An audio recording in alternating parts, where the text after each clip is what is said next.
안녕하세요. 목요일 비탐성에 나오신 우리 빛의 모든 성도님들을 환영합니다. 자, 기도로 오늘 목요일 비탐성 시작하도록 하겠습니다. 하나님 감사합니다. 이 시간 저희가 함께 하나님의 말씀을 읽고 하나님의 말씀을 공부하려고 합니다. 성령 하나님께서 저희에게 말씀을 깨닫는 지혜를 허락하여 주셔서 하나님의 말씀을 잘 이해할 수 있도록 도와주시고 또 저희의 마음 가운데 변화되어야 하는 것들 또 순종해야 하는 것들도 깨달아 또 하나님의 말씀에 순종할 수 있는 저희들의 삶 될 수 있도록 주님 도와주옵소서. 감사를 드리며 예수님의 이름으로 기도했습니다. 아멘. 네, 오늘 함께 공부할 말씀은 고린도후서 4장 13절부터 15절까지의 말씀입니다. 오늘 본문 13절부터 보도록 하겠습니다. 13절입니다. 성경에 기록하기를 나는 믿었다. 그러므로 나는 말하였다. 하였습니다. 우리는 그와 똑같은 믿음의 영을 가지고 있으므로 우리도 믿으며 그러므로 말합니다. 아멘. 오늘 본문을 보면 오늘 본문에 바울은 다른 성경을 인용하는 것처럼 보이게 되는데요. 바로 나는 믿었다. 그러므로 나는 말하였다. 라는 이 구절은 바로 시편 116편 10절을 인용한 것인데요. 이 구절을 보게 되면 제가 읽어드리도록 하겠습니다. 내 인생이 왜 이렇게 고통스러우냐 하고 생각할 때에도 나의 믿음은 흔들리지 않았습니다. 아멘. 시편 116편은 죽음의 고통 가운데에서 하나님의 구원을 경험했던 시편 기자가 하나님께 올려드리는 감사의 고백인데요. 이러한 고백은 하나님께서 반드시 그를 고통 가운데에서 건져주시며 하나님께서는 자신을 죽음에서 생명으로 인도해 주신 분이라는 그 믿음의 고백을 하고 있는 것입니다.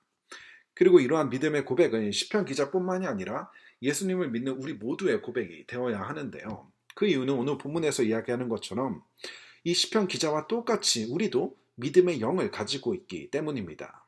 그렇다면 우리 모두가 가지고 있고 또 우리가 이미 갖고 있는 그 믿음은 구체적으로 무엇일까요? 그것은 바로 부활에 대한 믿음입니다. 14절 함께 보도록 하겠습니다. 주 예수를 살리신 분이 예수와 함께 우리도 살리시고 여러분과 함께 세워주시리라는 것을 우리는 알고 있습니다. 아멘. 이번 한 주 저희는 고난주간을 보내고 있는데요. 지난 주일부터 시작된 고난주간, 예수님께서 십자가를 지시기 위해 예루살렘에 입성하시게 됩니다.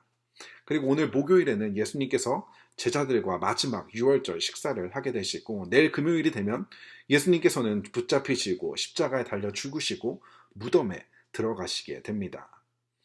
하지만 예수님의 이야기는 여기서 끝이 나는 게 아니죠. 예수님께서는 인류 역사상 그 어느 누구도 이기지 못했던 죽음을 이기시고 사흘 만에 부활을 하십니다.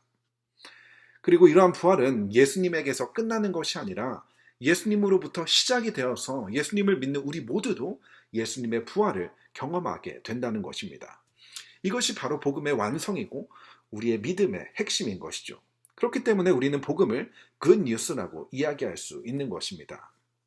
바울은 이 믿음을 가지고 있었기 때문에 죽음의 위협 속에서도 사람들의 비난과 배신에도 포기하지 않고 낙심하지 않을 수 있었던 것입니다. 그리고 본문을 보면 바울은 그 마지막 때에 자신과 고린도 성도들이 함께 주님 앞에 서서 그 구원의 기쁨을 함께 나누게 될 것이라고 이야기를 합니다. 부활의 때에 우리의 가장 큰 기쁨은 무엇일까요? 내가 천국에 있다는 사실만으로도 큰 기쁨이지만 그곳에 나의 brothers and sisters, 우리 빛의 성도님들 모두가 그곳에서 함께 만나게 될 때 우리는 가장 큰 기쁨을 누리지 않을까 생각을 하게 됩니다. 하지만 그와 동시에 혹여나 그곳에서 나의 형제 자매를 만나지 못한다면 그것만큼 가슴 아프고 슬픈 일은 없지 않을까 생각을 하게 됩니다.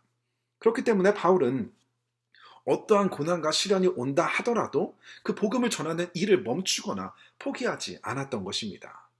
한 영혼이라도 더 예수님을 믿어 부활의 기쁨에 함께 동참하기 위해서 바울은 자신의 사역을 멈추지 않았던 것입니다.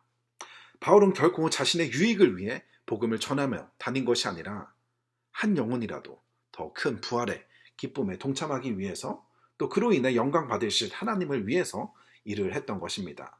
15절 함께 보도록 하겠습니다. 이 모든 일은 다 여러분을 위한 것입니다. 그리하여 하나님의 은혜가 점점 더 많은 사람에게 퍼져서 감사하는 마음이 넘치게 하고 하나님께 영광을 돌리게 하려는 것입니다. 아멘. 바울의 사역은 누구를 위한 것이라고 이야기하죠? 바로 고린도 교회 성도들을 위한 것이라고 이야기를 합니다.